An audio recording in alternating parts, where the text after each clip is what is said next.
Halo teman-teman semua, kali ini saya akan membahas apa itu breakout dan bounce dan juga bagaimana cara mengidentifikasinya. Istilah breakout dan bounce akan sering muncul untuk menandakan potensi pergerakan berikutnya jika pergerakan harga mendekati level-level tertentu. Breakout dan bounce adalah istilah yang digunakan untuk menandai munculnya peluang trading dengan potensi terbaik. Sebelum ke pengertian breakout dan bounce, kita perlu mengetahui bahwa pergerakan pasar tidaklah lurus ke satu arah saja, tetapi kedua arah, yaitu naik dan turun. Dan karena pergerakan harga inilah, maka tercipta tembok yang kemungkinan akan menghambat laju tren. Beberapa trader termasuk saya akan menunggu harga sampai mendekati tembok tersebut sebagai tanda untuk melakukan open posisi. Tembok ini bisa disebut sebagai support dan resisten dan juga supply dan demand. Pengertian breakout. Apa itu breakout? Breakout adalah momen ketika harga bergerak menembus support dan resisten dan juga supply and demand yang telah tercipta sebelumnya. Breakout juga mengindikasikan kekuatan tren yang sangat besar dalam mempertahankan lajunya atau membentuk tren baru.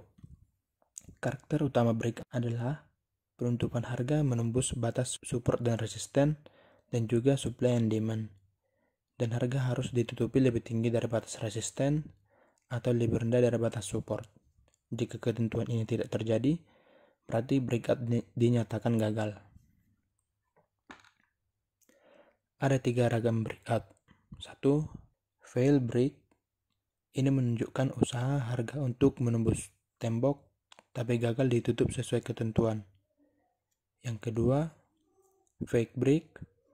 Harga sudah tertutup sesuai aturan, tapi ternyata harga malah berbalik arah. 3. Breakout yang valid, yaitu breakout yang terjadi sesuai ketentuan dan melanjutkan tren. 2. Bounce. Bounce adalah momen ketika harga mantul setelah mendekati batas support dan resisten dan juga supply and demand. Bounce mengindikasikan lemahnya keberlangsungan tren harga. Bounce boleh dilihat pada saat harga mendekati resisten, apakah ada perlawanan dari seller, dan ketika harga mendekati support, apakah ada perlawanan dari buyer. Bounce sering terjadi ketika harga masih dalam kondisi sideways, dan perlu dicatat, kondisi pergerakan sideways ini tidak berlangsung selamanya. Lalu, bagaimana sih cara mendeteksi breakout dan bounce? Yang pertama, kita mengidentifikasi support dan resisten dan juga supply and demand. Lalu yang kedua, mengidentifikasi titik-titik di mana harga akan mantul atau bounce dan juga di mana harga akan menembus atau breakout.